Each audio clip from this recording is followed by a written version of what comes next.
প্রিয় বন্ধুরা, আজকে আমি শুধু ৩-৪টা টিপস দিব যারা কবুতর সামনে এখন আমরা কবুতর জোড়া দিতেছি বা জোড়া দিব বেবি বাচ্চা করার জন্য। কারণ এখন সময় আসছে আমাদের শীতের শেষে আমরা কবুতর নিব, তাদের জন্য আজকের ভিডিওটা। কয়েকটা পয়েন্ট বলবো, এই পয়েন্ট মিলিয়ে আপনারা অবশ্যই কবুতরকে জোড়া দিবেন, তাহলে বাচ্চা ভালো পার্টিসিপেট করবে আর বাচ্চা দিয়ে ভালো একটা রেজাল্ট করতে পারবেন। তাহলে বন্ধুরা শুরু করে দেই। প্রথমে আপনারা কবুতরটাকে হাতে নিয়ে যেই কবুতরগুলো আপনার এই যে 4টা আঙ্গুল এখান থেকে এই পর্যন্ত যেই যেই এতটুক ধরার পরে একদম আপনার মাথা, এটা হাড়ের মাথা, এটা আপনার 4 আঙ্গুল পরিমাণ যেটার হাড্ডিটা থাকে, এই 4 আঙ্গুল পরিমাণ কবুতরটা নেবেন। অবশ্যই কবুতরটার হাড়গুলা নৌকার মতো হবে, এটা ফিমেলের ক্ষেত্রে না, মেলের ক্ষেত্রে। আমার হাতে একটা মেল নিয়ে আমি দেখাইতেছি। 4 আঙ্গুল কবুতরটার হাড় থাকতে হবে।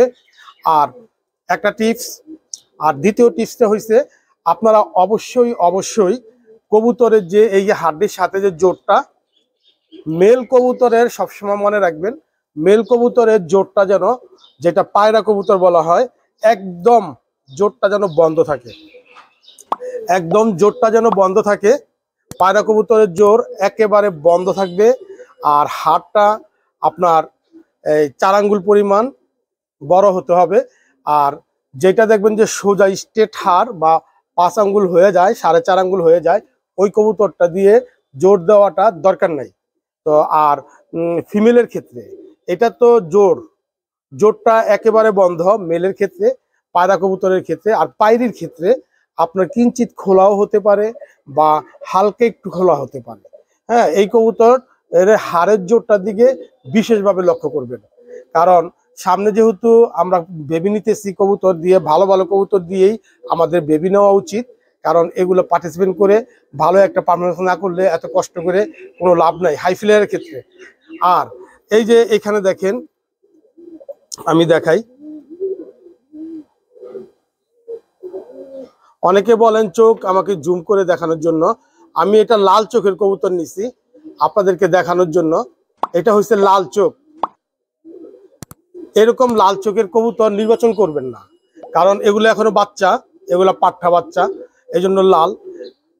অবশ্যই কবুতরের চোখটা যত সাদা হইব, কবুতরের চোখটা যত জমিটা সাদা হইব। আমি আরেকটা কবুতর ধরে দেখাই,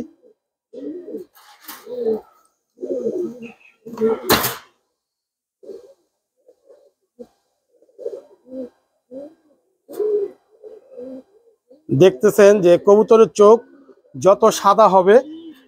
আরেকটা দেখাই, এগুলো আমি সব পেয়ারিং করব, কারণ এগুলা রেস্ট 1 বছর প্রায় শেষ।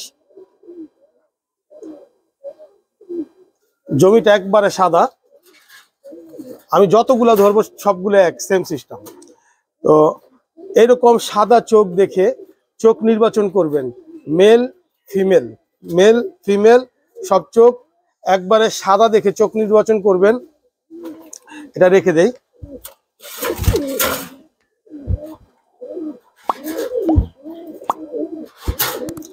আর ফিমেল আর মেলের আপনারা এরকম একদম মানে দমটা খুলবে না, মানে একটা পাখির উপরে যেই দমটা থাকে এরকম লাড়া দিলেও খুলবে না।